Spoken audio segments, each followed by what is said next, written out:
Welcome to the Life Self-Mastery Podcast, where we bring in entrepreneurs who have created online businesses and improved their lifestyles. Here's your host, Rohit Malhotra.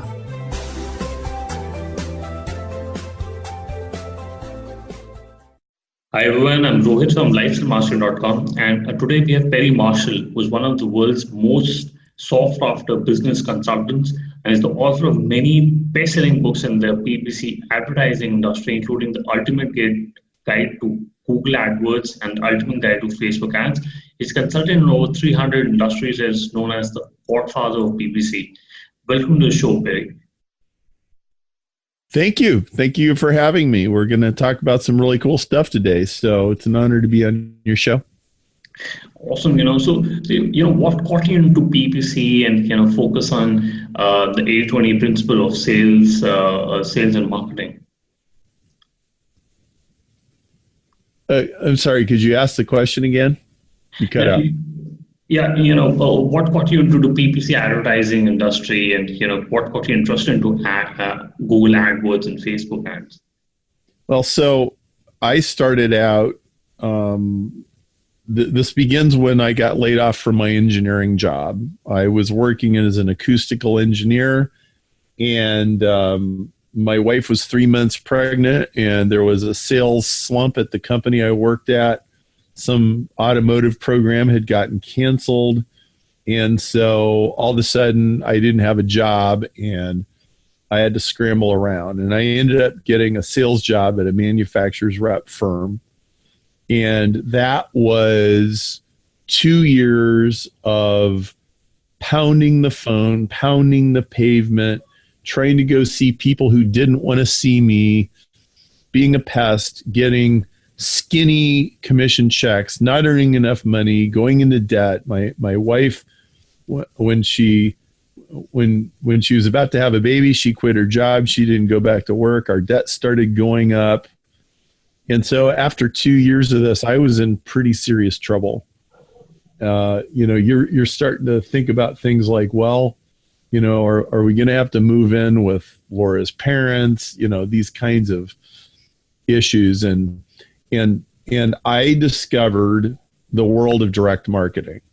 I discovered, and this is a little bit over 20 years ago, and most people didn't really know that much about direct marketing back then. But I learned that there was this whole world of writing ads and spending money and getting more money back than you spent in acquiring a customer.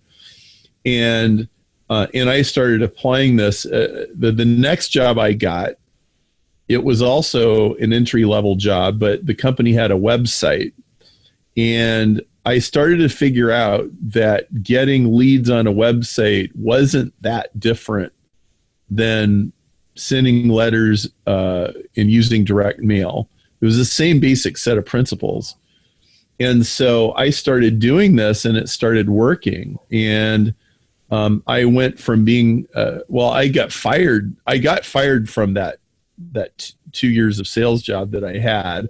And I took this other job, and I went from being the guy that gets fired to probably about 3 months after I started working at that company.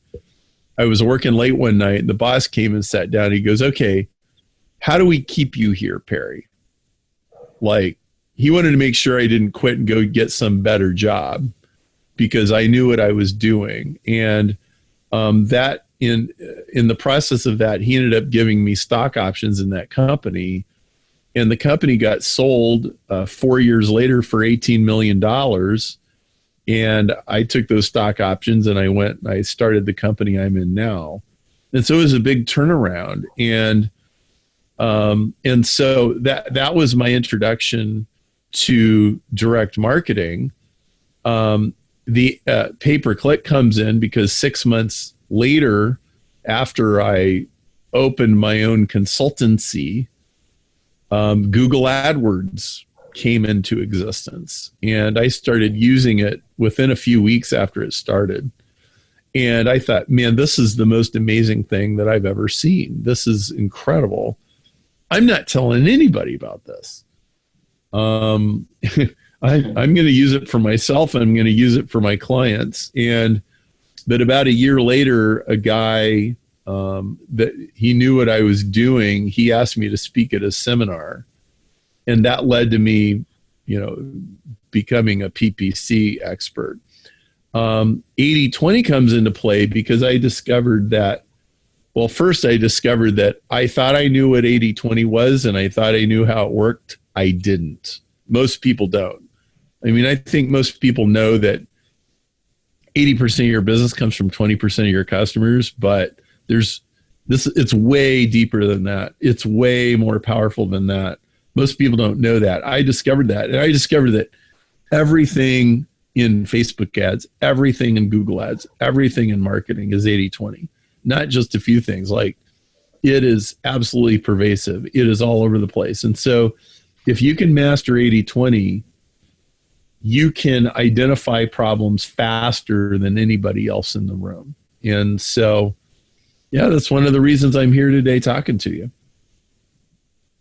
Awesome. How does, let's deep dive more into the 80-20 rules and how does the 80-20 rule really apply to sales and marketing? So 80-20 is a universal law of cause and effect. It's not just a business rule of thumb, or it's not just this little thing that salespeople like to talk about. So 20% of what you do gets you 80% of what you get. And 80% of what you do gets you 20% of what you get. Cause and effect are very unequal, but it's more than that, because 20% of the 20% that you do produces 80% of the 80% of your results. So if you do the math, 4% of what you do generates 64% of your outcomes, your income, your customers, your sales. And you can do it again. You can say 20 of the 20 of the 20 produces 80 of the 80 of the 80, and it's true. So 1% of what you do produces 50% of your results. Well, so let's take sales. If you take the sales numbers of a bunch of salespeople in a large company, 20% of the salespeople make 80% of the sales and make 80% of the money. 20% of the customers generate 80% of the sales. 20% of the products generate 80% of the sales. 20% of the defects generate 80% of the complaints. 20% of the employees cause 80% of the problems. And it just goes on and on. And most people have never really seen this. They've never realized it. Most people don't realize that what you put into a project and what you get out of it are wildly unequal. Steve Jobs said the difference between a bad taxi driver and a good taxi driver might be 3-to-1. Like, the good taxi driver might get you where you want to go 3 times faster than a bad one, but a good software developer is 100 times or even 1,000 times more effective than a bad one. And so there are parts of your life where small things, small hinges swing huge doors, and small acorns create huge oak trees. Got it. And let's talk about the Facebook and Google ads. When people start selling information and physical products, they think about how to generate traffic. So should somebody start with Google ads or Facebook ads? What is your suggestion on that? Well, so first off, if you have a Google account or a Facebook account, you have impressions and clicks and dollars and ads and ad groups and conversions and all that. All those columns of data are 80-20.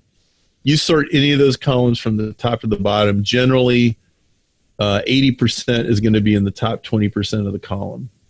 And so it applies to everything. Now, should you start with Facebook or Google? Well, maybe not.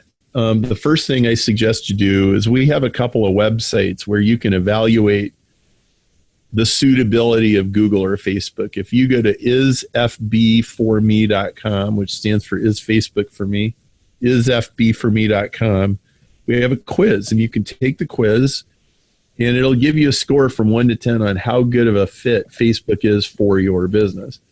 If you go to isawforme.com, stands for Is AdWords for Me, it'll tell you how suitable you are for a Google search network, how suitable you are for Google display network, and how likely how thick the competition's likely to be. Now, I think it kind of depends on what you sell, but generally, most people find Facebook and Google to be very competitive, and you have to know what you are doing. If you are not willing to spend money educating yourself, both in terms of taking courses and getting trained by people who are qualified to do it, and most aren't, okay? And I'll tell you a qualification in a minute that you should all use. If you're not willing to invest in that, don't even bother, because all you'll do is spend money on Google and Facebook stupidity tax. You can't imagine how much money people waste on Google and Facebook advertising because they don't know what they're doing. Furthermore, you can't trust what Google and Facebook tell you to do. The deck is heavily stacked against you. Google reps will call you on the phone and they will tell you things that you should do for your account. Those things will put money in their pocket and they'll take money out of your pocket. They'll actually cause your sales to go down, not up. And so anybody that you hire to do Facebook or Google for you, anybody who trains you, they have to prove to you that they learned it on their own dime. Okay. They spent their own dollars, not their employer's dollars, not some nonprofit organization's dollars, not some donor's dollars, not some investor's dollars. They spent their dollars buying clicks so that they could sell a product so they could eat. That's the only people that you should hire to do Google or Facebook ads for you or train you to do it. It's infinitely different when it's your own money. People that spend other people's money on Facebook and have never done it themselves don't know how to do it. And they'll waste tons of money. And they'll sound good. And they'll sound like they know what they're talking about. And they'll send you nice reports, but they don't know what they're doing. Got it. And what are the major difference between Facebook ads and Google ads? Is it is it simple to say that Facebook is more for B2C or Google ads is better for B2B, but or do you really suggest that that's a fair statement. You could also say Google is the Yellow Pages or the phone book, and Facebook is a coffee shop.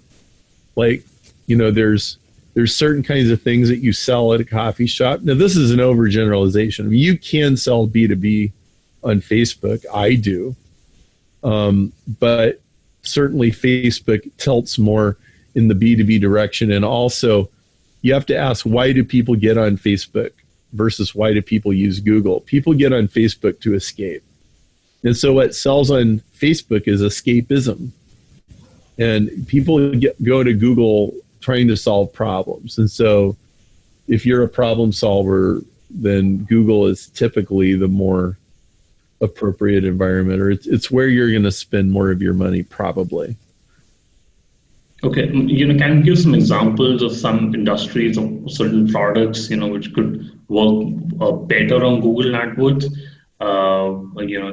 Okay. So if you were selling automotive brake pads, when people's brakes run out, or you're selling tires because their tires are going bald, Facebook doesn't know your tires are going bald on your car, but somebody will type in new tires on Google, right? So Facebook is ideal when you have something where they weren't necessarily looking for it, but when they saw it, they said, "Hey, that looks great," and they go buy it. The first thing I ever bought on Facebook a long time ago was a music CD. Somebody was advertising their band, and it was based on another band's. It was like, well, our music is like this band.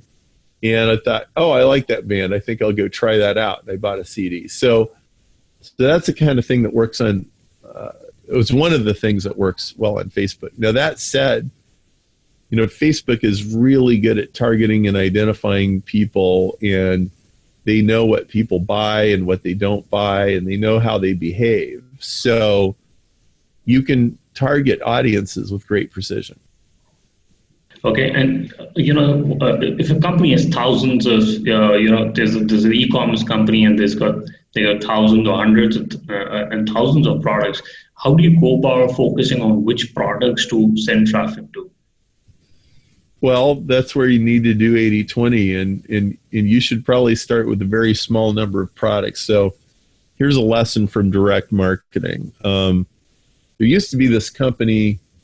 I don't know if they exist anymore, but it's called the Sharper Image, and they sold all these cool electronic devices and stuff.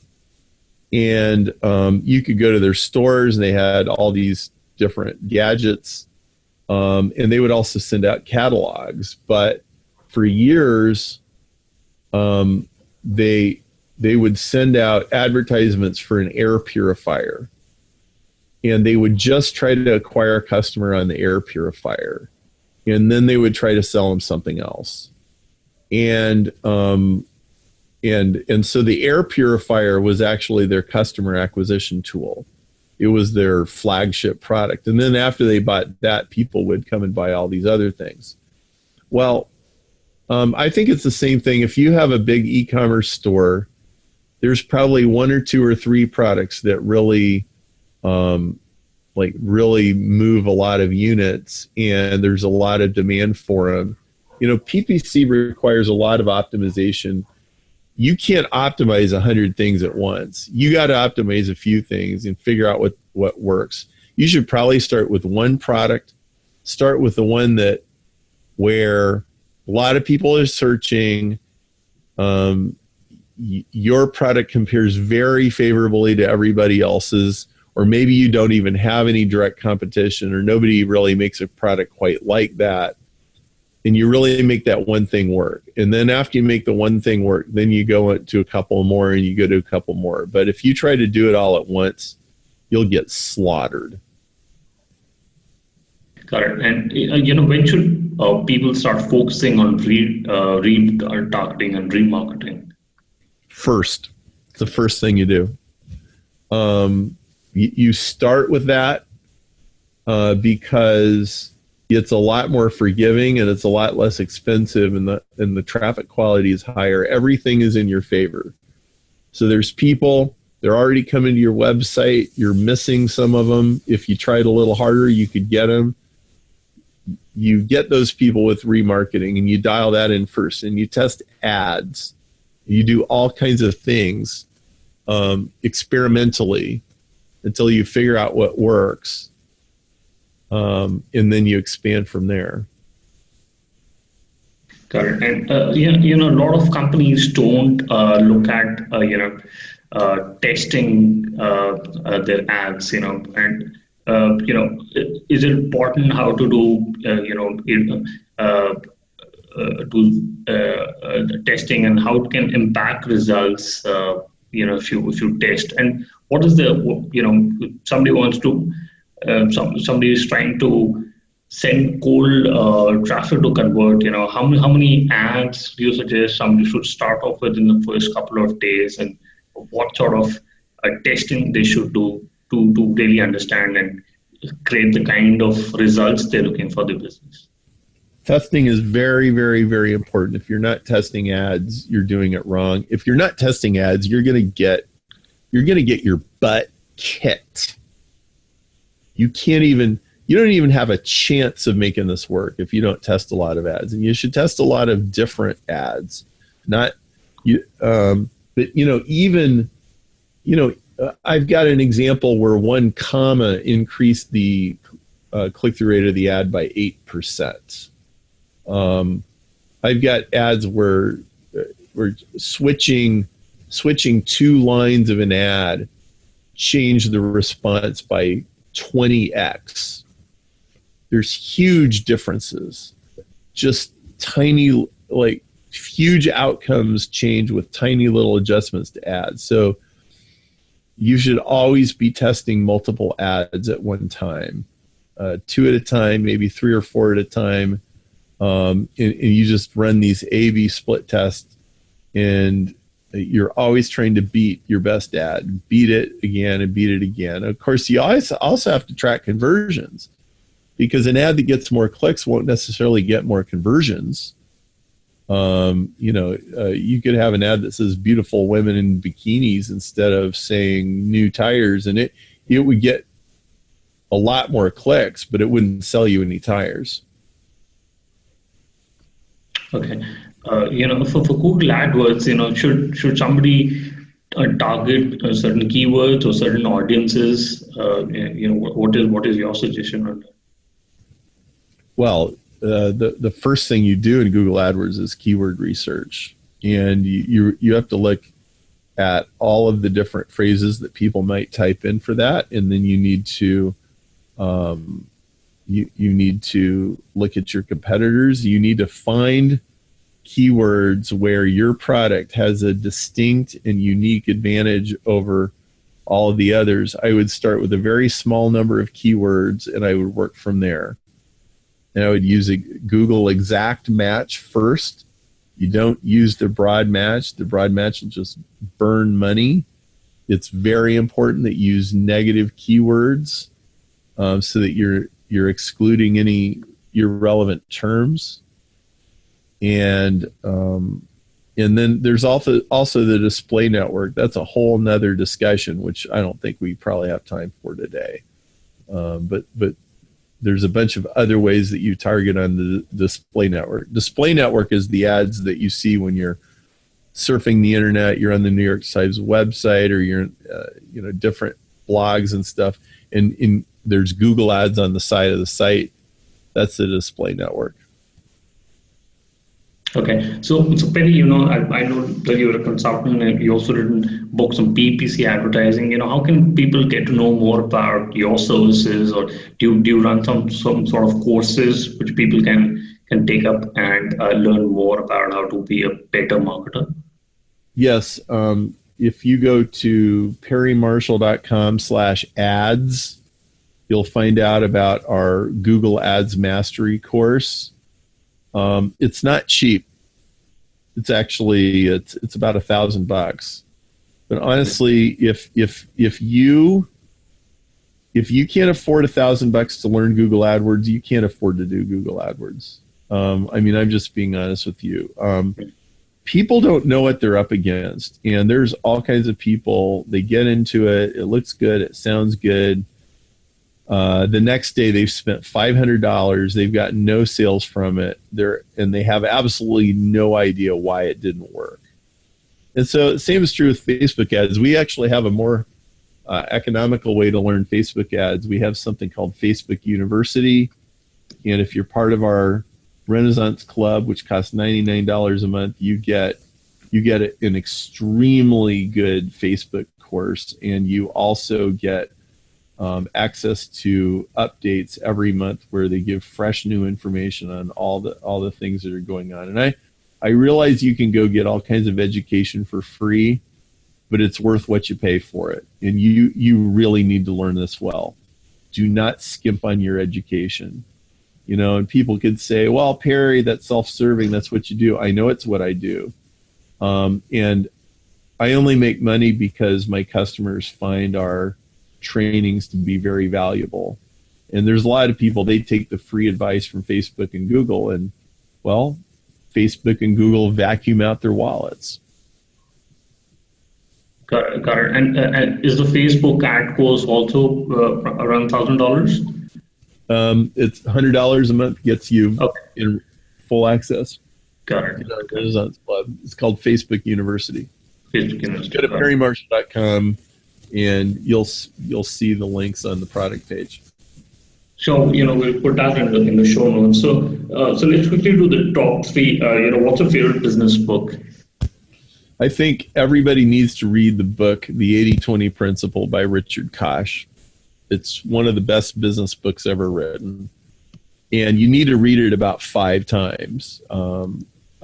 I was just reading some of it yesterday, and I've had the book since 2003. It's absolutely brilliant. 80-20 Principle by Richard Koch, K-O-C-H. Okay. And, if you could go back in time when you started working on a consulting business, what is the one thing you would have focused on? Well, I think I did a lot of things right. I focused on 80-20. I was always mindful of where the 80-20 was and was not in my business. But I can tell you some mistakes that I made.